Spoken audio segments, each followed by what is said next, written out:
próximas sesiones. Nos vamos directamente para los índices, el estado general ahora mismo del mercado para ver, oye, en el programa de hoy vamos a hablar de este rebote que estamos viendo en índices. Ya la semana pasada, si alguno veía nuestros programas del cierre, estos programas que hacemos todas las tardes, todas las noches, 2 horas antes de cerrar los índices de Wall Street, hablábamos de esas señales que teníamos de sobreventa, ¿no? Donde había mucho pesimismo, había mucha sobreventa y pues esa sobreventa tenía que tranquilizarse de cara a las próximas semanas. Parece ser que durante ya esta semana, desde que hemos empezado octubre, además, un mes que estacionalmente suele ser mejor, luego veremos ese mes, pues parece ser que ha empezado muy bien el mes de octubre y hoy continúa. Ayer ya tuvimos una subida bastante amplia, por encima del 2%, y ahora parece ser que la tendencia continúa, ¿no? Tenemos el Nasdaq Composite rozando, ya no rozando, ahora mismo situándose en más 3% en el día de hoy, el Dow Jones en más 2,45% y el S&P 500 en más 2,67%. Si miramos la amplitud, si miramos el número de empresas que avanzan y bajan, vemos que la mayoría de empresas de los índices estadounidenses están avanzando durante la sesión de hoy. Hay más de 5.700 empresas avanzando y en rangos, sobre todo el mayor rango, donde hay más de 2.400 empresas, avanzan entre el 2 y el 5%. Por tanto, subidas importantes y tenemos más de 1.000 empresas subiendo entre el 5 y el 10%. Así que la amplitud muy interesante durante la sesión de hoy. Luego vamos a ver en detalle qué observar, ¿no? Cómo se comportan estos rebotes de mercados bajistas y cuáles son sus características, sus procesos, para que podamos tener esos datos históricos analizados y luego ya ver cómo se desarrolla este rebote y cómo va evolucionando. Hay 2 cosas importantes, en mi opinión, y esas 2 cosas van a ser las siguientes. Déjeme que se lo ponga en pantalla. Y son las 2 cosas que comentábamos en el programa ayer también, que fueron pues el índice dólar y los intereses. Vamos a ir primero con el índice dólar. El índice dólar, ya la semana pasada que hacía un nuevo máximo, topaba con esa parte, si lo ponemos mejor así, con esa parte alta de la tendencia que lleva desarrollando todo este año. Y sí que es verdad que aquí mostraba ciertos rechazos en la parte alta y desde entonces hemos tenido una tranquilidad del índice dólar. Hemos tenido una caída más o menos desde los 114, vamos a decir, puntos hasta los 111 que se encuentra ahora mismo este ETF del Dixie. Entonces, si este índice dólar sigue tranquilizándose, sigue reposando, no hace una nueva subida al alza, no rompe de nuevo máximos, si sigue buscando retroceder, incluso con potencial retroceso, hasta tanto este primer soporte que tenemos en los 111, como también un potencial podría ser esta media de 50. Esta media de 50 que ya la ha buscado en anteriores ocasiones, en todos los retrocesos que ha hecho. Fíjense que cuando toca esa parte alta de la tendencia, luego suele buscar hacia la baja esa media de 50 para luego volver otra vez a iniciar una nueva extensión al alza, un nuevo avance hacia arriba, ¿no? Con roturas de máximos.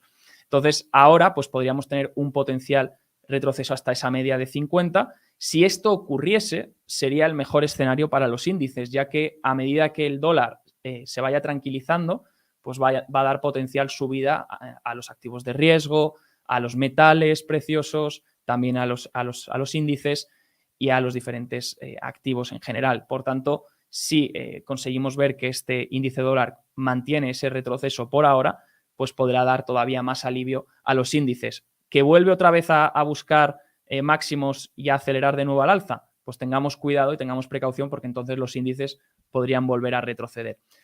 Otro punto importante, otra cosa importante a vigilar, en mi opinión, es ese interés que vemos siempre en el programa, que es ese interés a 10 años.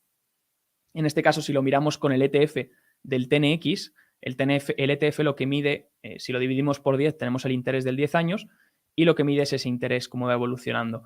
Como vemos, la semana pasada tocábamos esa zona psicológica del 4%, que según el mercado ya había descontado todas estas subidas. Fíjense que desde agosto sí que fue muy, muy, muy severo la subida de los intereses, descontando pues una Fed más restrictiva, una Fed que cada vez iba subiendo esa tasa terminal y también coincidiendo desde que la Reserva Federal empezó a ser muy restrictiva con sus discursos. Desde ese Jackson Hole parece ser que, si se fijan, y de hecho esto es un dato curioso, hoy lo he comentado con algunos amigos del sector y hemos visto y hemos debatido, hemos dicho, claro, fíjense que hasta más o menos mitad de verano, los miembros de la Fed eran muy dispares en sus opiniones. Teníamos unos miembros más hawkish, unos miembros más dovish. Uno decía que la tasa terminal debía estar en un lado, otro decía que ya estábamos en la tasa neutral, otros decían que todavía no era suficiente la subida de tipos, otros decían que ya era suficiente. Entonces, había mucha disparidad entre las opiniones. Y desde Jackson Hole, desde que los intereses empezaron a bajar, el mercado rebotó y la Fed se dio cuenta, ostras, esto está yendo en contra de lo que nosotros necesitamos, porque si resulta que el mercado está rebotando, las acciones están volviendo a subir, la presión inflacionaria puede volver, entonces no estamos haciendo bien nuestro trabajo. Y desde el Jackson Hole, que Powell decidió ser muy restrictivo y los miembros también de la Fed le siguieron con esa tendencia, desde entonces hemos visto cómo todos los miembros han tenido una visión conjunta, cómo todos los miembros de la Fed están absolutamente todos diciendo lo mismo. Todos se han vuelto hawkish y todos están respetando ese discurso de Powell, lo cual sugiere que los miembros se han dado cuenta de que lo que necesitan es hacer que el mercado les crea, porque eso va a influir en las expectativas de inflación, que ya llevan bajando desde ese Jackson Hole, por tanto les está funcionando, y va a influir en que el mercado no se emocione y no vuelva a generar presiones inflacionarias.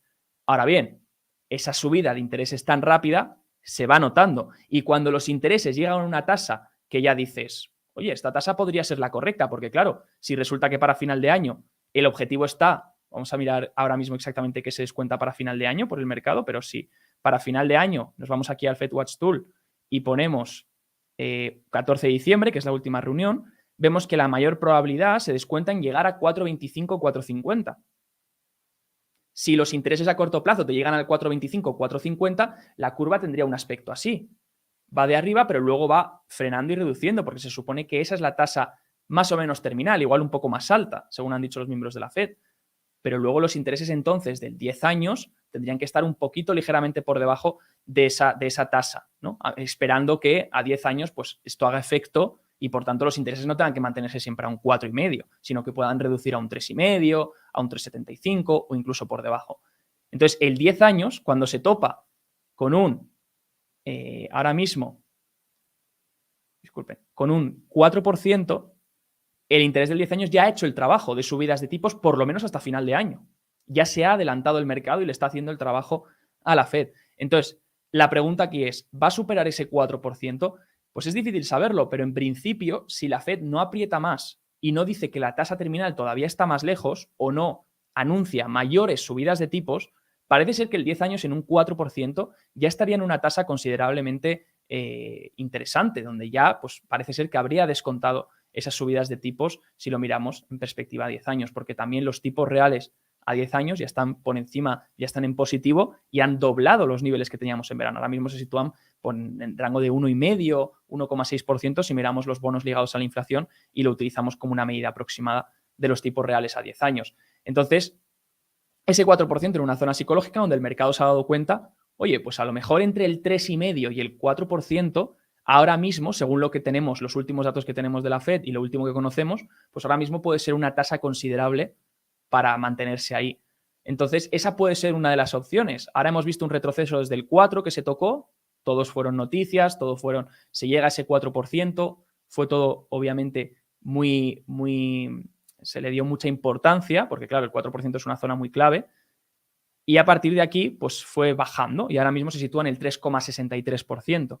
Entonces, ese alivio en los intereses lo que ha proporcionado es un potencial rebote a los activos de riesgo y a los activos de mayor duración, sobre todo, y pues, entre ellos también los índices, ¿no? Entonces, esa bajada de los intereses también está permitiendo que los índices reboten. Fíjense, ayer dábamos este soporte, parece ser que sería el anterior máximo, el máximo visto en junio. Podría ser un potencial área que buscar para los intereses, que sería en torno al 3,5, más o menos, 3,5%. Entonces, si siguen retrocediendo hasta ahí y luego apoyan aquí, en esta zona, pues luego si consolidan entre el 3,5 y el 4 y se mantienen ahí una temporada, pues eso también podría no generar más presión en los índices a la baja. Podría hacer que, oye, los intereses se están estabilizando en esa zona, pues no me está generando una mayor presión. Sí que es verdad que no tienen el efecto de bajada y van a ayudar a los activos a despegar, pero que se mantengan ahí, pues puede ir quitando un poco de presión a lo que era la caída, en los índices. Claro que luego habrá que vigilar que no vengan otras presiones, porque otras presiones podrían ser pues, el ajuste de beneficios, la actividad económica, cómo se vaya viendo todo, reflejado todo esto en los datos más principalmente económicos y en los fundamentales de la economía, ¿no? y los resultados empresariales. Entonces, 2 claves a vigilar, como resumen, este interés a 10 años, si no repunta, si no vuelve a subir fuertemente, y el dólar index, el DXY, podríamos mirar, si los dos se mantienen tranquilos, si los dos siguen retrocediendo, si consolidan, si no empiezan a subir de nuevo, entonces los índices pues tienen más alivio y tienen más potencial probabilidad de poder continuar con un rebote que quién sabe cuánto puede durar, ¿no? Unas semanas, un mes, como el que tuvimos en verano. Eso ya está por definir y lo vamos a ver luego a continuación, los datos de otros rebotes de mercados bajistas para ver cómo se comportan y cuáles suelen ser sus duraciones y sus magnitudes para que lo tengamos estudiado. Bien, si miramos los sectores, ahora mismo, pues vamos a verlo en el mapa rápidamente. Tenemos casi todo verde, como el día de ayer, se salva alguna empresa que cotiza hoy en negativo, pero en general tenemos todo verde y si miramos los sectores, pues sectores que otra vez lo están haciendo bien durante el día de hoy, destacar materiales, sube un 3,33%, destacar comunicaciones, destacar energía otra vez, que ojo, va haciendo gaps muy fuertes al alza y energía ya ha recuperado las medias. Ayer hablábamos de este gap, pues parece ser que recupera las medias y también tiene aquí una potencial que tenemos que confirmar y lo iremos confirmando en las próximas sesiones. Tiene una potencial rotura del ratio. ¿Qué es el ratio? Es la fuerza relativa de cómo lo está haciendo el sector respecto al índice SP. Si lo hace mejor, si rompe el ratio al alza, significa que lo está haciendo mejor que el índice. No quiere decir que suba, no quiere decir que baje, sino que lo está haciendo mejor en forma relativa. Entonces, pues si el ratio sigue subiendo y tenemos mañana confirmación o pasado, para finales de esta semana, tenemos confirmación del ratio, pues esto podría mostrar fuerza relativa para el sector energético, que iremos vigilando muy de cerca estas semanas, pero que hay que destacar que hoy consigue recuperar media de 50, media de 21 sesiones y media de 100 sesiones, la cual había perdido la semana pasada, más o menos. Por otro lado, destacar el sector financiero, el industrial sube un 2,95 también y el tecnológico que sube, al igual que consumo discrecional, ambas suben un 2,95 y un 3% consumo discrecional, consumo cíclico, como lo queramos llamar. Sí que es verdad que obviamente, aunque el sector esté muy débil, ¿por qué? Porque el sector tecnológico también se ve muy favorecido por la caída en los intereses. Entonces, esta caída que estamos viendo, que acabamos de ver en el TNX, en el interés a 10 años, pues obviamente este retroceso que están teniendo los intereses permite al sector tecnológico y a los sectores más sensibles, de mayor duración, rebotar más que el resto de sectores, ¿no? Entonces es normal que veamos pues, en lo que son las tecnológicas, las growth, los activos de mayor duración, de mayor riesgo, es normal que podamos ver rebotes más gordos cuando los intereses retroceden. También es verdad que han tenido mayor caída durante lo que va de año, porque obviamente la tendencia ha sido unos intereses al alza durante todo este año por una barbaridad además de magnitud. Entonces eso es lo que ha hecho que estos sectores pues contraigan muchísimo sus valoraciones y se vean empujados a la baja. Pero claro, un retroceso en intereses también les beneficia y entonces tenemos rebotes más fuertes en ellos, ¿no? Sectores más arriesgados, pero que, bueno, pues si tienes un día donde los intereses te retroceden, pues puedes tener un buen rebote, ¿no? Y dicho esto, si miramos también los activos, vamos a aprovechar para ver cómo se encuentran el market breadth, la amplitud ahora mismo del mercado. Si esto lo mirábamos la semana pasada, era uno de los indicadores que les he comentado que mirábamos la semana pasada, que nos muestra, en este sentido, este índice lo que nos está mostrando. Arriba tenemos el NISE, en verde tenemos el SP500 y en naranja tenemos el Nasdaq. Y lo que nos muestra es el porcentaje de empresas dentro de cada uno de los índices que están por encima de la media de 50 sesiones. Es una media que podríamos considerar a corto o medio plazo. Entonces, si estás por encima, pues a corto o medio plazo es una tendencia alcista. Si estás por debajo, pues a corto o medio plazo estás en una tendencia bajista, podríamos decirlo. Entonces, si vemos, sí que es verdad que nos fijábamos en el verde, sobre todo, si cogemos el SP, en el verde sobre todo, y veíamos que teníamos una zona de potencial soporte donde únicamente teníamos lecturas donde únicamente un 1%, incluso menos de un 1% de las acciones del S&P, en más o menos un 2%, un 2, algo, estaba por encima de la media de 50, lo cual sugería que, bueno, que podíamos encontrar ahí un soporte. También el Nasdaq estaba en zonas de soporte, lo cual sugería que pudiésemos ver un rebote. Actualmente, bueno, pues seguimos en niveles débiles, obviamente. Solo un 19% de las empresas del índice S&P está por encima de la media de 50 y solo un 23% de las empresas del Nasdaq están por encima de esa media de 50. Mientras los países, dice Mauricio, mientras los países europeos sigan emitiendo y las commodities sigan subiendo, las tasas lo seguirán de manera ampliada. Sí, esa parece que es la tendencia del año, Mauricio, y ahí estoy de acuerdo que los intereses, la tendencia por ahora es al alza y por ahora los bancos centrales, sobre todo de cara a la Fed y en Europa aún menos, porque en Europa no se pueden echar atrás. Al revés, Europa todavía va muy con retraso en cuanto a subidas de tipos, pero en cuanto si miramos a la Fed, pues sí que es verdad que todavía no han cambiado su política, sí hay, todavía no hay pivot, por tanto creer que va a haber algún pivot sería emocionarse por adelantado y ya es ver y esperar hasta que esas tasas pues funcionen y realmente se tomen que están teniendo medidas, ¿no?